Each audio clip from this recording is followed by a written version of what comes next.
Hey guys, how are you? It's Joy Maxwell, the visionary, and I wanted to come on and talk to you today about 7 habits to become more effective and productive in 2023. Okay.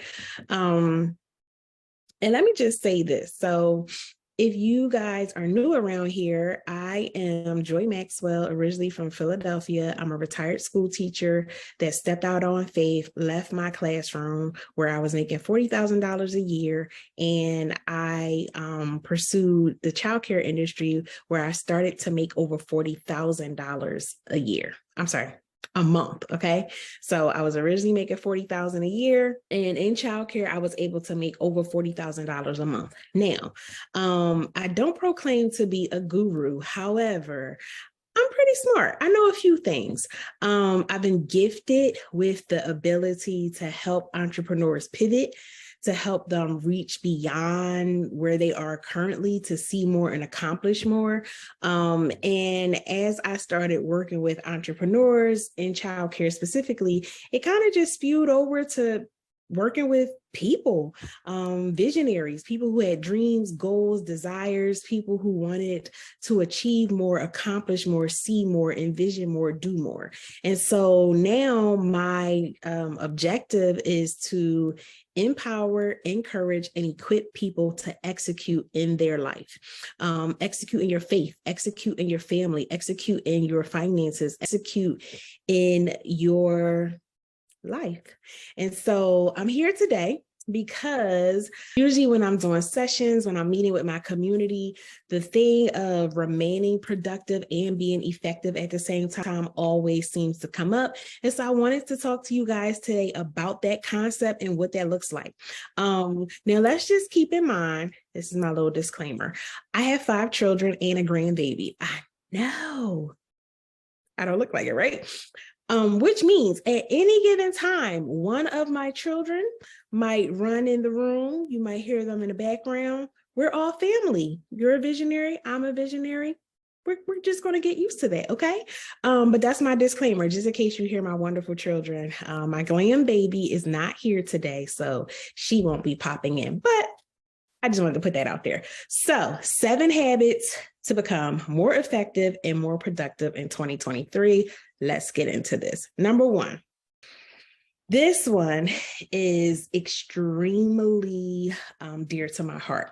And this one is pay attention to your mental health, triggers, feelings, thoughts, emotions, seasons, and cycles.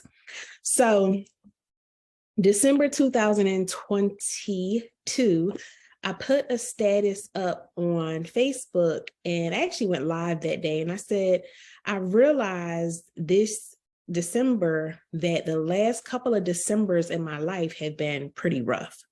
Not only did I start to remember that December had been rough for my family, my household, but I started to look around the world, around people who were experiencing sadness, depression, overwhelmingness, just issues that were coming up in the world. And when I started doing some research on it, it was pretty much saying that around November, December, even into the new year, the most people suffer with depression, suicidal ideations, homicidal ideations. And just this December 2022, we saw a few people that we lost. We saw even DJ Twitch, which was like totally a shocker to the world, right? His family, his household, his coworkers, his friends, nobody saw that coming. And what I realized from me being a person who previously suffered with depression, who suffered with anxiety, I owe myself and the people around me the duty to manage my emotional health. And what I mean by that is prior to me becoming a school teacher, I worked for a behavioral health company. And my job was something called a care planner. And so if you had experience being hospitalized for mental health issues, if you were having suicidal, homicidal ideations, if you had a breakdown, if you had a manic depressant, experience, once you were discharged, it was my department's job to reach out to you, make sure you were compliant with your medications, make sure you were signed up to go to your doctor's appointments, and make sure you had a treatment plan in place that you were actively pursuing. And so somewhere around the second year of me doing this job, for some reason, I started to carry like the weight of my clients and the people I was talking to. I started to experience seasonal depression first, and then it went into mild depression. It went into like just really starting to feel overwhelmed, not really wanting to go to the job, not really wanting to associate with those feelings that I was starting to have. And so, from there, I actually, when I left that job, I started teaching. I really had to, keep watch of those feelings, those triggers, those cycles of kind of, spiraling about a thought, about a situation, about a person, about a thing.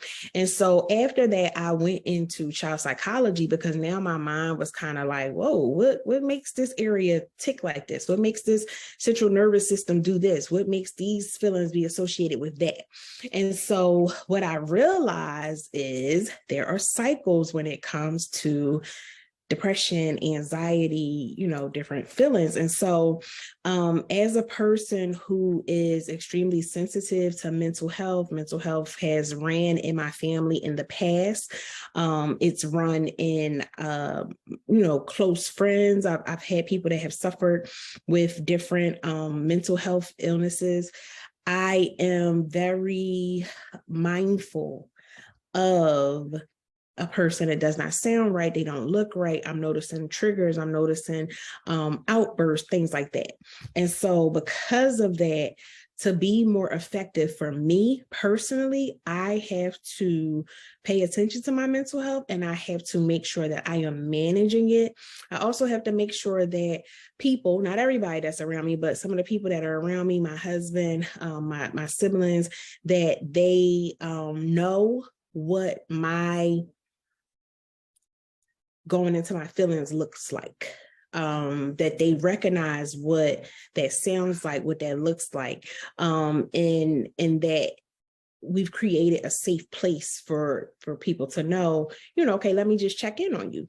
And what I realized is, because I am a person who's very observant of people's emotions, I've been labeled that strong friend when somebody is having a meltdown or they're going through different experiences. I do have, that grace on my life to talk to a person, to hear them out, to help them through conflicts and trauma. Because of that, people, we have to be careful, because sometimes people don't recognize when you need a moment. You need somebody to be strong for you. So I say all that to say, pay attention to your own mental health, manage it very well, get you a safety team in place, 2 people, 1 person that you can say, hey, if you ever notice this, if you ever see me doing this, if you notice I haven't responded to that, check on me, because it's needed. Okay. The second thing that I would strongly suggest that has, when we stick to it, the Maxwells are unstoppable, is having a morning routine. Okay. We kind of try to get everybody, all clothes are laid out on Saturday, Sunday for the upcoming week. Every morning, everyone is up by this time, dressed by this time, out the door by that time. Morning routine, and actually if I could add one to this one, I would say a morning and night routine. It's been so many times, because I'm a late bird. I like to stay up late Sundays, or I like to get up really, really early, like 4 a.m. And it'll be times where people will call me like, oh, what are you doing? And I'm like, oh, just about to settle down for the evening. And they're like, your house sounds so quiet. Where are your kids? And I'm like, 8 o'clock in the Maxwell house, all children, all of them, even a 16-year-old in your room. Let's go. De-escalate, bring it down, story time for the little ones, prayer time. Let's bring it in. Is the kitchen is closed by 8, dishes are washed, kitchen is closed. So we kind of have that routine in place. Even when my aunties or my mom have come over and watched the kids, they know what time is it? What time is it? Because by 8 o'clock, we're putting everybody away. Let's go. The other thing that I have started to develop is to set your intentions for the day and command your morning. Now, I love a lady by the name of Cindy Trim. In my head, she's like an auntie. Love her. And she has a book called Command Your Morning. And her book is taken from the scripture reference, Job 38:12-13. And I'm going to read it for you. And it says, have you commanded the morning since your day begun and caused the dawn to know its place so that light may get hold of the corners of the earth and shake the wickedness of night out? And it says, how do you command your morning? Are there prayers that you could use for commanding your morning? And this one was just a prayer that says, in the name of Jesus, I stand to command my morning and declare it is a new day. I take authority over my day in the name of Jesus, and every element of my day shall cooperate with purpose and destiny. Today is the dawning of a new day. Now, I am a words person. I am very cautious of my words. I am very cautious of what people try to speak over me and my children. If I'm having a conversation with somebody and I don't come into agreement with what they're saying, I'm not a person that's going to be like, no. I'm going to tell you right then and there, I don't agree. I actually renounce that, and I come out of agreement with this piece because it's not something that I want to receive in my life.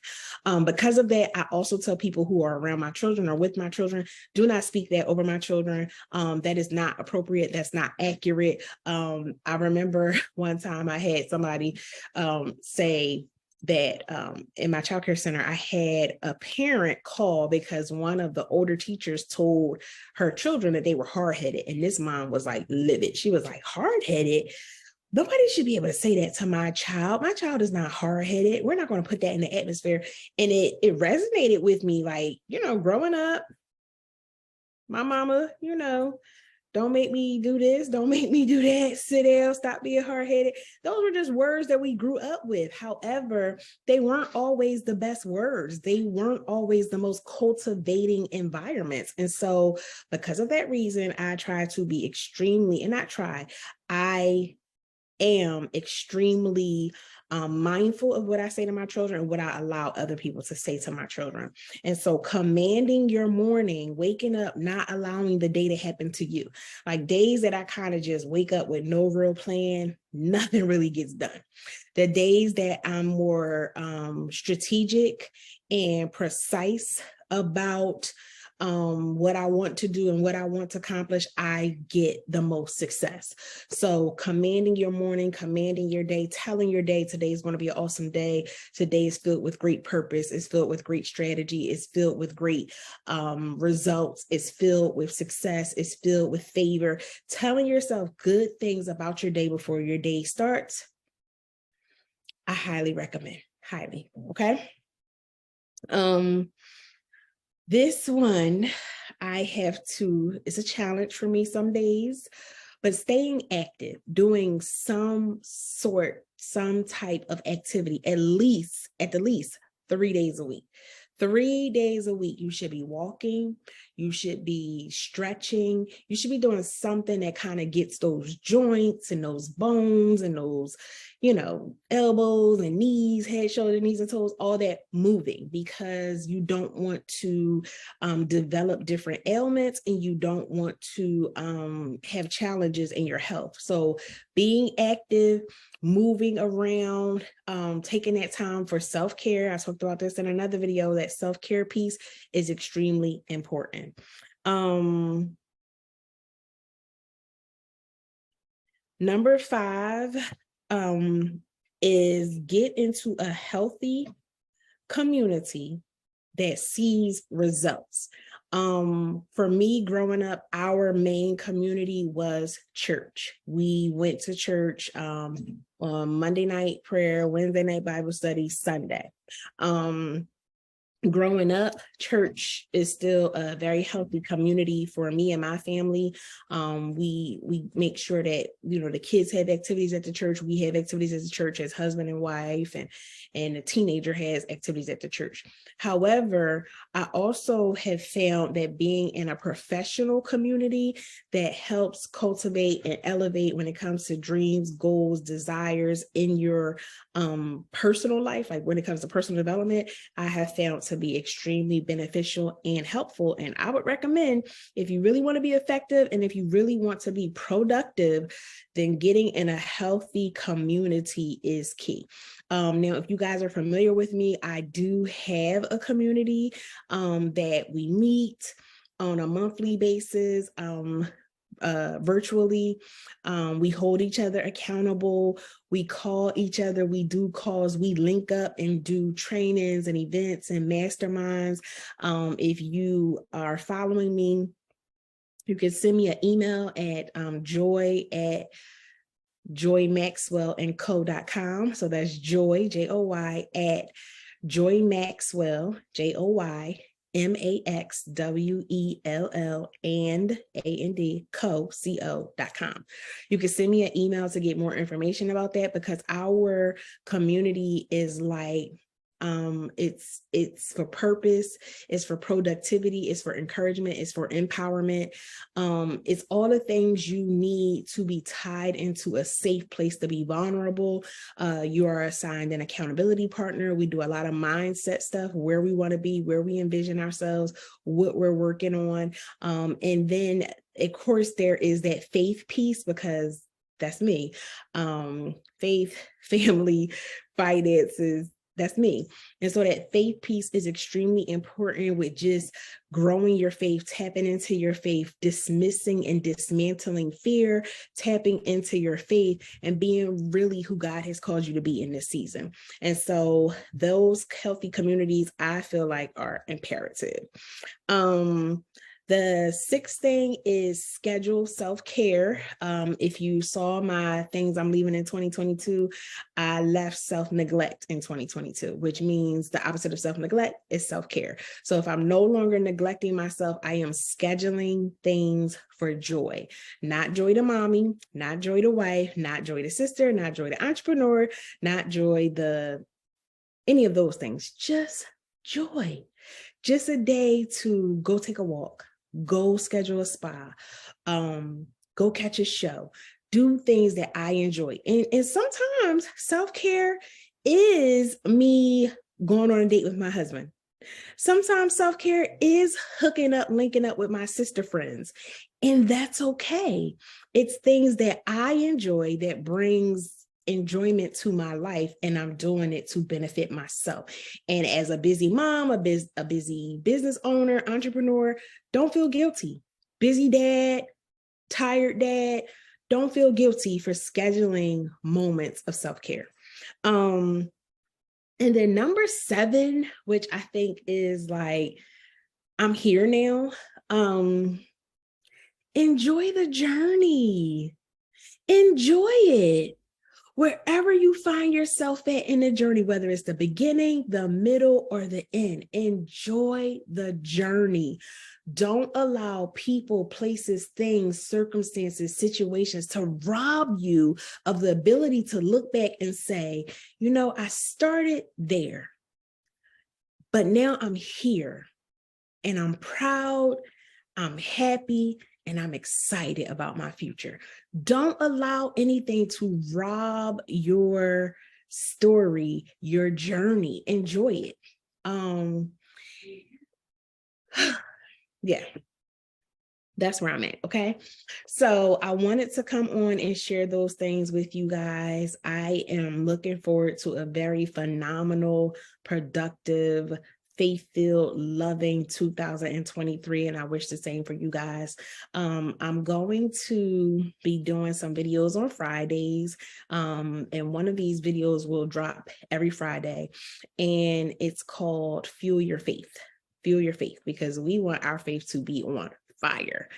So I'm going to be doing those videos and dropping them on Friday. Look out for those videos. And of course, if you ever need anything, you need a friend, you need to talk, you want to know more information about any of the things that we are doing, our community, even if you want to get any of the t-shirts that you see me wearing, let me know. Send me a message.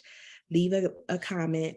If you are here, please make sure you subscribe and like our YouTube channel. Subscribe so that you don't miss any of the days that I go live, and so that you don't miss any of the notifications. All right, guys, I will be back. I'll talk to you soon. God bless you. Have a phenomenal day on purpose.